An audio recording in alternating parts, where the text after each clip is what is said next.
Scorpio, kamusta? Ito po si Divine Tarot 888 para sa iyong February kapalaran. General love reading para kay Scorpio. Kamusta kayo guys? Na-miss ko kayo. Comment present para alam kong nanonood kayo. Tingnan natin, ano ba ang energies connected sa'yo ngayon. May na-ready na akong mga cards. Nga pala, general reading po ito kaya hindi po sa lahat magre-resonate kasi napaka-specific ng message. Okay, so Scorpio, may person na connected kayo telepathically. So, ibig sabihin telepathic connection, nauunawaan niyo isa't isa at naiisip niya, connected yung pag-iisip ninyong dalawa. Ayan. Sabi dito, close soul connections harmoniously synchronize reenactment of telepathic moments. So, ibig sabihin, alam niya kung anong nararamdaman mo. Alam mo din kung anong nararamdaman niya. Mukhang magkalayo kayo nitong person na to. Kasi, andito yung time. Oh, okay. Time and distance. Magkalayo kayo or hindi kayo magkasama physically. And this is a spiritual connection. So, mukhang walang pag-uusap. Or kung meron man, hindi sinasabi lahat. Kasi more on, nauunawaan nyo ang isa't isa. Yun nga lang may humahadlang. Barrier. Find ways around obstacles to find happiness. So, kung ano man tong problem na to na humahadlang, parang feeling mo kailangan gawan ng paraan. Kailangan mag-effort para lang makita mo or makasama mo itong taong to or siya yung ganun sa'yo. So, ibig sabihin hindi madali itong sitwasyon or commitment na to. And then, let time forget those scars. Ibig sabihin, nagkasakitan na kayo nitong taong to. Pwede kasing sinaktan ka niya at ayun, hoping siya na okay na kayo ulit ngayon. Nagigilty siya. Don't let guilt get in the way of happiness. So, yeah, isang problem din kasi nagigilty siya, hindi niya alam tuloy kung paano kanya kakausapin, paano siya magre-reach out sa'yo. And then, ikaw ngayon, nakikita ko, inaayos mo yung sarili mo, dressing up, an opportunity to dress up and party, fun times ahead. Itong dressing up, ibig sabihin, binabago mo yung kasuutan mo or yung sarili mo. So, ini-improve mo and you are, actually, nag-glow up ka. Ang ganda ng aura mo. Destiny, the reunion with your twin flame is a destined event. Imperfections, love is a beautiful mess, embrace its imperfections. So, ang lakas ng confidence mo ngayon, pero may mga kailangan ka ding ayusin sa buhay mo at hindi madali yun. Pero, deserve mo naman itong magandang energy na to. Ayan, tingnan mo, ang ganda ng aura mo. So, you're like a goddess. Parang goddess aura ka dito. So, ano ba ang mga energies connected sa'yo? Tingnan natin. Seven of Pentacles. Naghihintay ka at mukhang nakafocus ka ngayon sa finances mo. Feeling mo, hindi ka makapag-desisyon kung anong gagawin mo. And nagbubunga naman na yung pinaghirapan mo. So, nasa point ka ngayon na hindi ka na masyadong nag-alala kasi stable ka na eh. So, may assurance ka na magiging okay ang lahat. Queen of Wands. Wow! It's like you're a go-getter. Kahit anong gusto mo i-manifest, talagang nakukuha mo. Basta gawin mo yung pinaka-best mo. Na-attract mo kung ano yung gusto mo magkaroon sa buhay. Connected ba yan sa finances mo, sa career mo? And andito si King of Wands. Alam mo, merong na-attract sa'yo, fire sign, very passionate na energy. So, bagay kayo in a sense kasi pareho kayo very passionate sa buhay. And, okay. Nagkakasundo kayo eh. And, funny lang kasi Scorpio is water sign pero yung lumalabas na energies is very fiery and passionate. Ibig sabihin, gusto nyo isa't isa, may attraction kayo sa isa't isa. Ayan, Queen of Wands and King of Wands. Parehong-pareho kayo ng pag-uugali at ayun. It's nice. Ace of Wands. So, bagong-bago. Or kung hindi man bago tong taong ito, yung feeling niya dito is gusto niyang magkaroon ng bagong simula sa inyo. Okay. Gusto kanyang ligawan. Yan yung naririnig ko. Gusto kanyang i-pursue. Three of Cups. May celebration. May nag-uusap-usap. The World. Oh. So, endings and new beginnings. Ano kaya? Ano kaya nangyayari? Tingnan natin. Isa pa. Ten of Pentacles. Oh, okay. Nine of Cups. So, Scorpio, marami kang na-attract ng mga tao sa paligid mo ngayon. And, pwede tong travel. May travel ka or merong ending at bagong simula sa sitwasyon mo na nagdadala ng blessings sa financial at sa bahay. So, and itong blessings sa bahay, talagang ini-enjoy mo.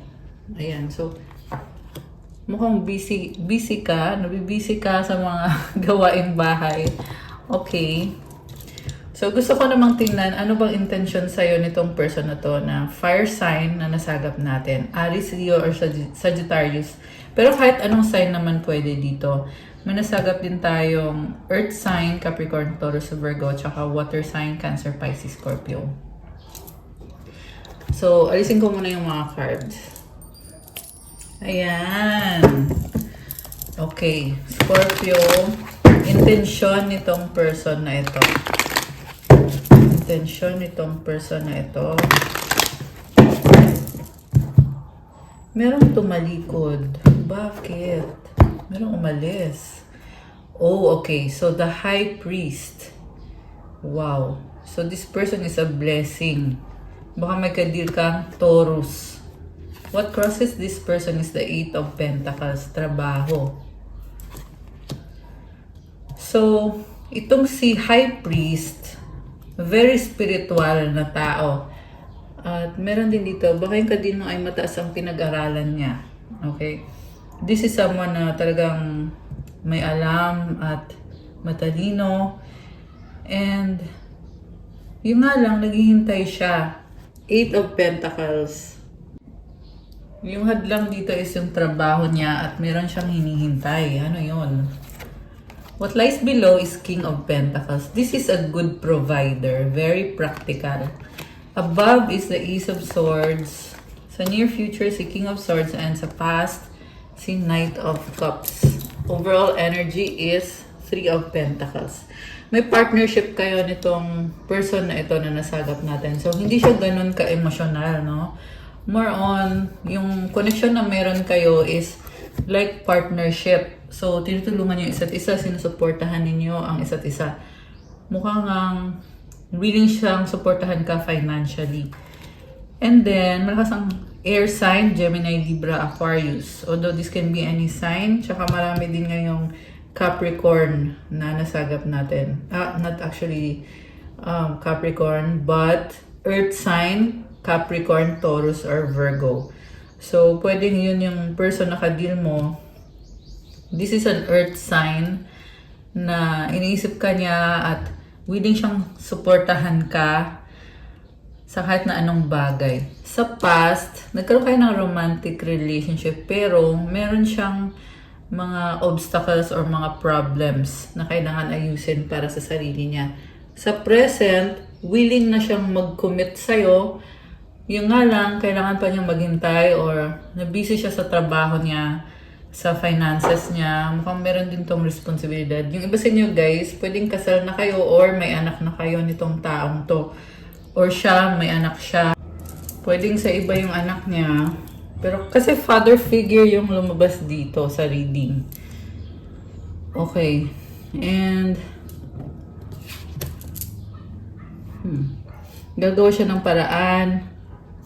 Medyo harsh ba magsalita itong person na to? May nakita ko dito na masakit magsalita. Okay? As in. So kung sino man to, ganun yung nasagap natin. Comment niyo kung kung person nyo ba to. And then, this is a very logical person. Okay, matalino siya and yung nga, partnership kasi yung lumabas. Pero nakastuck siya sa isang sitwasyon na hindi siya makagalaw at tingin niya sa'yo,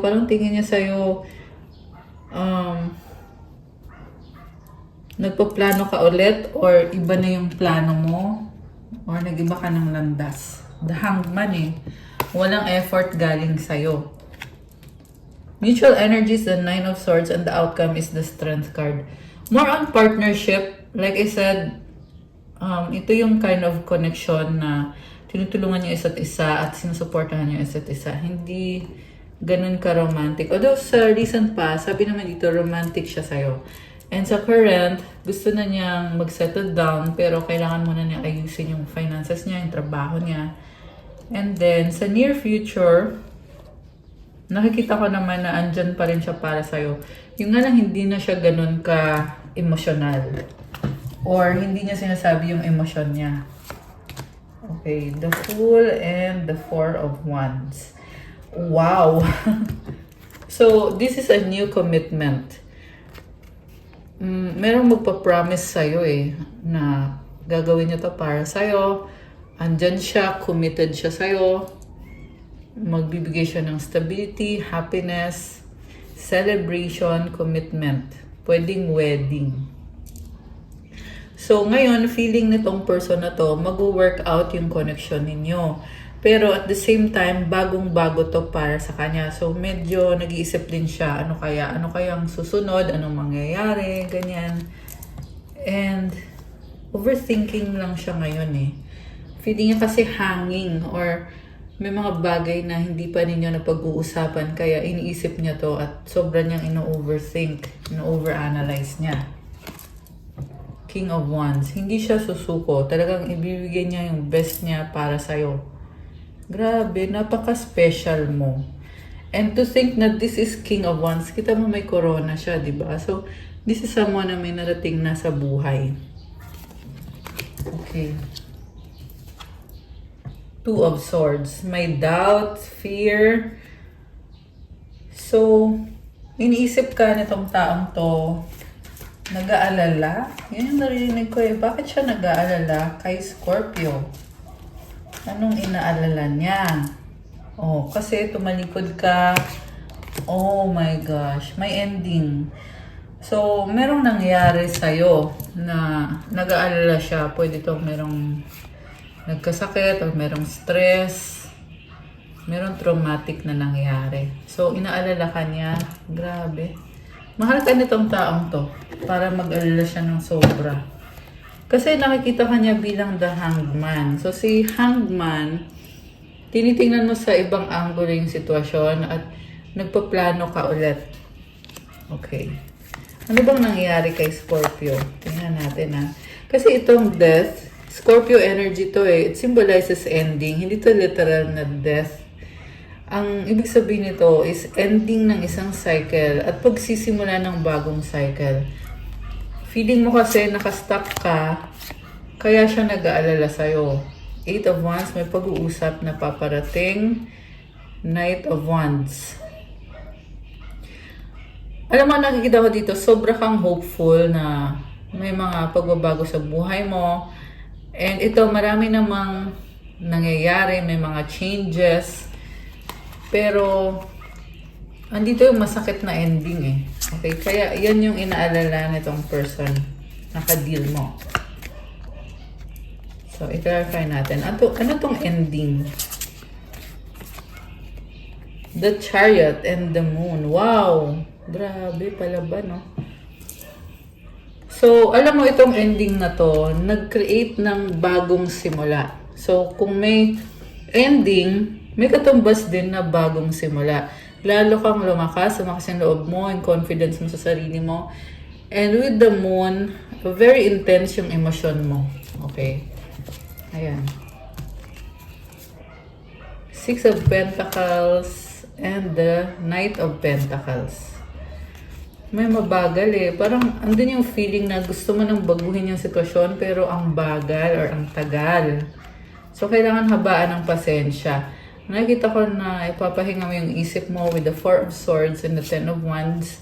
Kailangan mo din ikalma yung sarili mo. Mukhang burdened ka. Okay? So, i-surrender mo yung sitwasyon mo kay God at kalma lang. Page of Swords, Seven of Swords, Five of Swords. Okay, medyo na nasa-stress ka dito. Anong final outcome? Tingnan natin Gahanap ka ng mga kasagutan. Okay, anong final outcome for Scorpio? Two of Wands, waiting.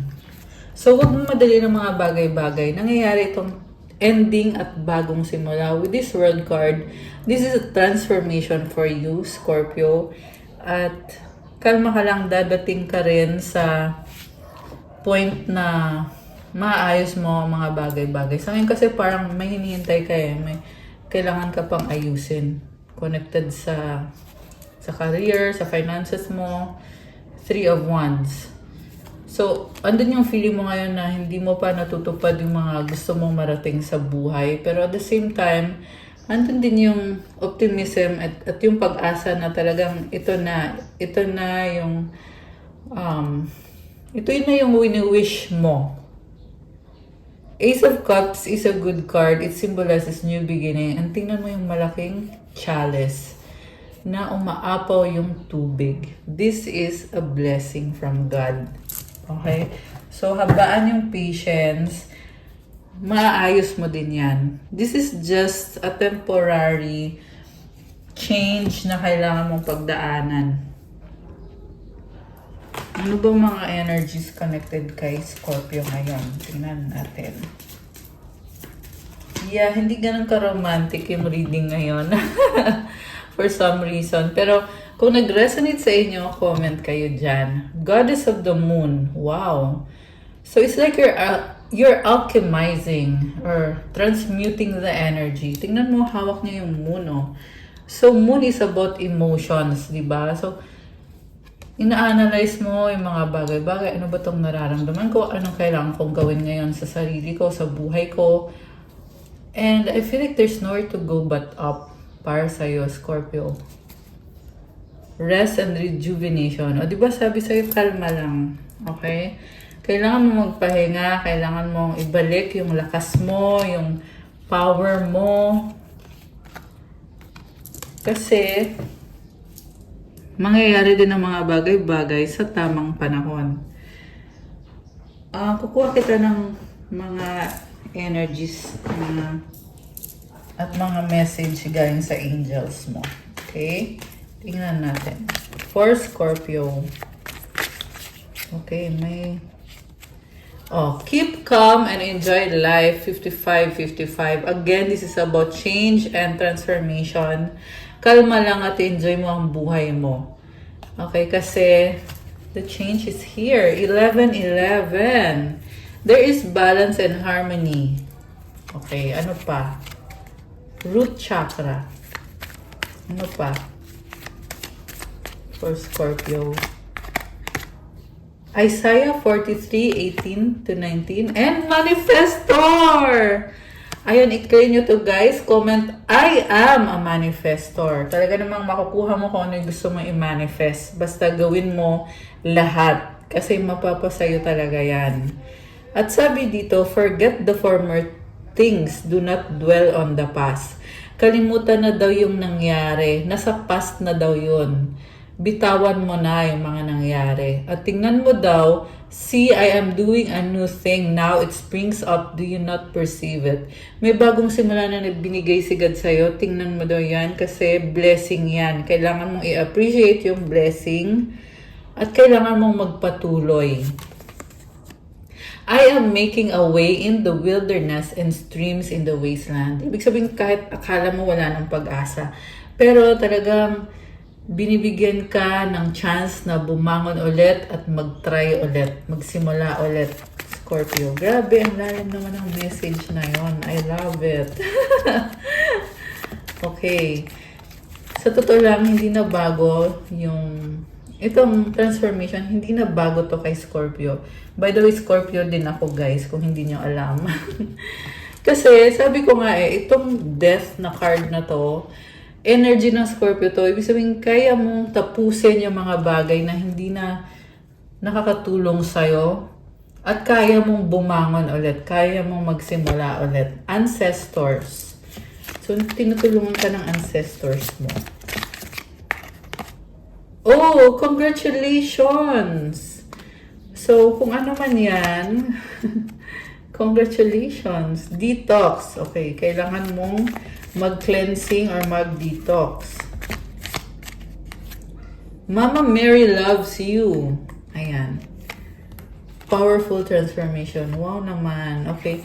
So, comment, Mama Mary loves me. Comment, I love Mama Mary. Okay. Ano pa? Meron pa ba? Wala na. Ito meron. The universe has your back. Kahit anong mangyari, andyan lang sa universe at papaboran ka. Susuportahan ka. The last one is Matthew 7:7. Ask and it will be given to you. Seek and you will find. Knock and the door will be open to you. Ibig sabihin, kung ano man ang pangangailangan mo, humiling ka daw dahil ibibigay yan sa'yo.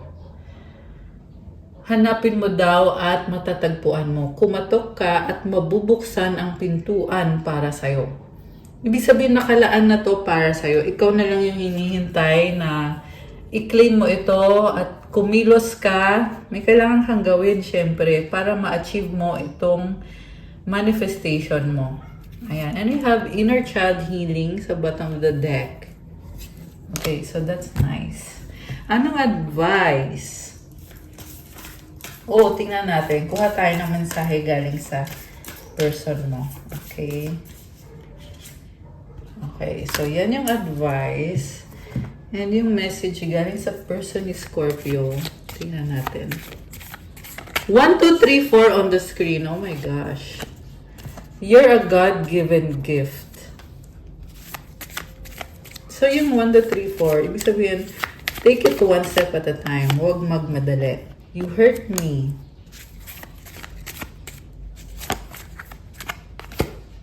We are healing and learning with all of this. Oh. So, meron kang natututunan at nag-heal ka. And I feel like may ibang tao din sa paligid mo na nag-heal din at natututo din. Pwede naman yan kahit hindi ito yung romantic person mo. Pwede itong family mo, kaibigan mo. This can be any person na nagkakaroon din ng healing at natututo din. My pride or ego took control of me. Okay. Sino naman itong ma-pride? Lack of communication. Love me. Okay. One more. Ano pa? Ano pang mensahe? For Scorpio, I have something to tell you. May gustong sabihin sa'yo, I don't believe you. Oh, parang meron dito, china-challenge ka or may doubt siya sa'yo. I love you. Okay. Parang nape-pressure ka kasi sobrang concerned sa'yo itong taong to. I lied and regret it. I have hope in us. Ayan.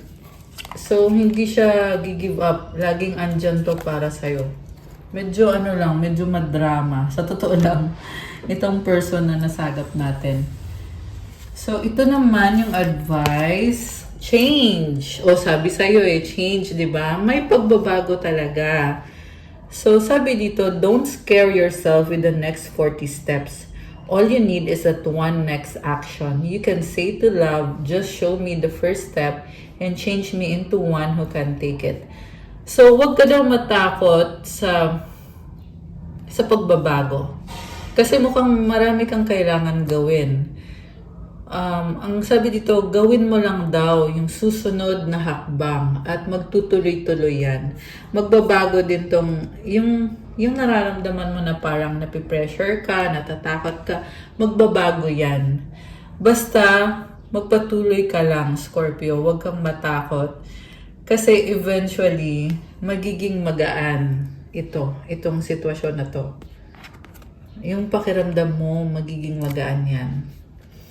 And I love it kasi ang daming flowers. Ayan. So, that's all for your February Kapalaran Scorpio. Please like, comment, subscribe, hit the notification bell. Comment nyo kung nag-resonate ba yung reading or kung ilang percent nag-resonate, kung 100%, 50%, or kahit 1%, okay lang, i-comment nyo pa rin. At kung kailangan mo naman ng reading or ng one-on-one session with me, message nyo ako sa Viber or sa WhatsApp. And i-click nyo dyan sa description box. Dyan nyo po makikita yung Viber ko at yung WhatsApp ko for private reading. Thank you, Scorpio! I love you guys! Have a good day. God bless you all. Stay safe. See you again soon. Bye!